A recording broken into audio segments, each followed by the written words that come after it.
to Cooking with Mrs. Fong. Oh, it's been so long. I feel terrible that I have neglected you all for so long. You know, when I came back from Japan, I have just been going crazy with all my new recipes and learning new things and looking after my husband. You know, Michael, he's such a tofu. It means bean curd, soft and floppy, not very good for looking after his health. And you know, we have to go for our blood pressure. And we went to Scotland and he made me so angry when we're up in the farm. You know, we have a farm in Scotland and they have this cooking oven called an Aga. It's on all the time in most people's houses. But you know, when we don't live there, there's no point in turning on the oven, so it turned off. When we get to the house, the smell was incredible. I don't know what, I was nearly suffocation. I think I'm going to die of these poisonous fumes. We have to open all the window. I tell him to delete the Aga. But this is a ridiculous machine. And you know what, the people who come and fix it, they tell me that it's because it's got a very cold air in the chimney and the Aga hot air gets stuck. Have you ever heard such nonsense in your life? I tell you, people just do not know what they're talking about. And sometimes it really annoys me. I coined a phrase for most English people. They are called incompetent. You know, uncooperative and incompetent all in one. Good word. Okay, so today, Suyan was saying to me that a lot of white people like sauce. And you know, one of the main things is you can make a lot of sauce and put them into jars and keep them in your fridge, so you've got something special to whip out when you're cooking maybe a steak or some chicken to make it more interesting. So I'm going to show you how to make black bean sauce. Black bean is the dried edamame beans, the same as the bean curd, the green bean, the miso paste, all the same thing. Make soy sauce also. And these black bean, they go black because they are dried out and they're preserved in some salt and some ginger. Now they are very pungent in flavor, so you've got to be quite careful how much you use, but you can always add water when you're making your sauce. Okay, so I turn on my wok and everybody telling me off for using different types of oil. You know, constantly changing your diet is so difficult to keep up with things. One day you're allowed to eat egg, next day you can't eat egg, you die of cholesterol. One day you're told you must eat so much fat that your whole artery clog up, next day you're told you must be vegan.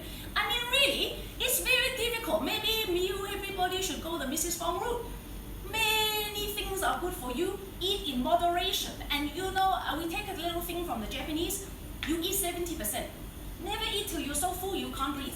So you eat to 70%. One way to do this, because people don't seem to be very good at understanding their own ability to eat and stop eating before you become fat.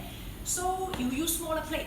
The smaller the plate, you can pile it up and then you are not putting as much food on as a big plate. Very simple. Okay, so you heat some olive oil today, but you can't heat the oil so much that it breaks down the oil and then become poison apparently. This is all very difficult for me to understand because I have been cooking my whole life and then people say, oh, you mustn't eat this, but you know the whole of China has been using soya sauce and soya products for millions of years and we have the biggest population. Therefore, I suspect that this is maybe white man propaganda. Anyway, never mind. So we cut some onions. You can use red onion if you prefer, but the white onion, brown skin onion has a nicer flavor for this particular thing. You fry the onion in the oil until you get a nice color.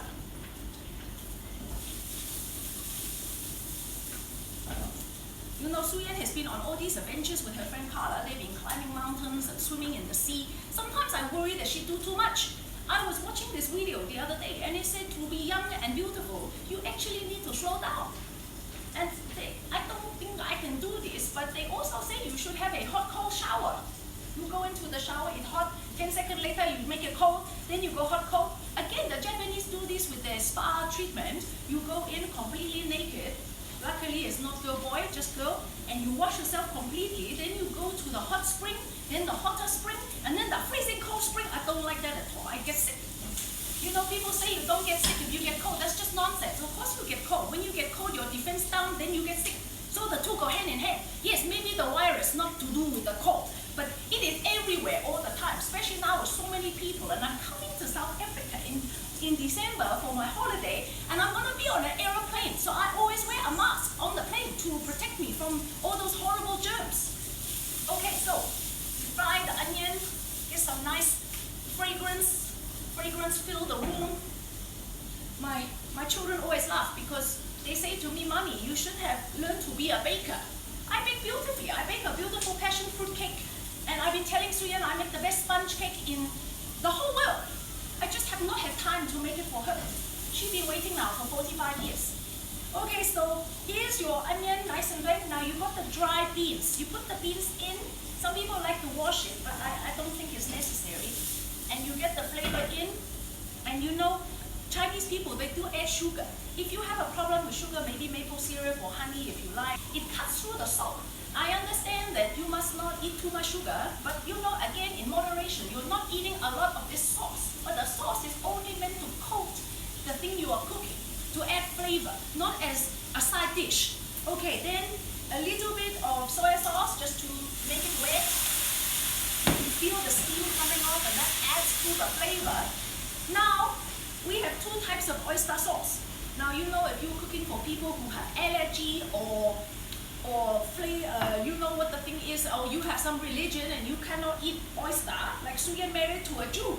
They can't eat all sorts of things. Very difficult, you know, no prawn, no pork, Chinese food, all of this. So I don't want to upset my family and my in-law.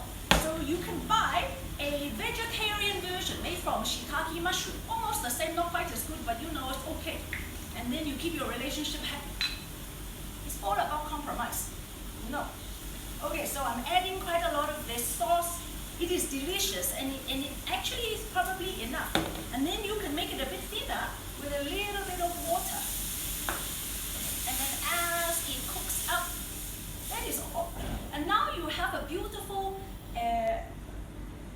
black bean sauce with some onions. You see the beans, they no longer look brown and black and gray. They've taken on the beautiful color and they will absorb some of the liquid and fill up. And then what you have here, when you serve it, you can take a bit of spring onion just to give some color. And then some people like chili, so you can always slice some chili up and put it inside the sauce. And then that is okay. You have now got a hot, spicy chili sauce, but you know a lot of people are very fussy, so it's better to do a little bowl of the chili on the side, and then people can heat it up as they like. Now this, you know, you can keep this in the fridge, maybe even freeze it. I will try that and let you know. A lot of people like to make a lot of batch sauce and then put it into the freezer in your ice tray, and you pop it out whenever you need it. And this goes so very well with white fish. If you're just steaming some fish, just make a good sauce. Or if you've got a steak and you want to add a bit of flavor, not the white people always doing hollandaise and béarnaise and so much cream. This is, luckily, because everybody go vegan, this is good for vegans too, because there is nothing in here if you don't use the oyster sauce. Then it's a vegan friendly sauce. Okay.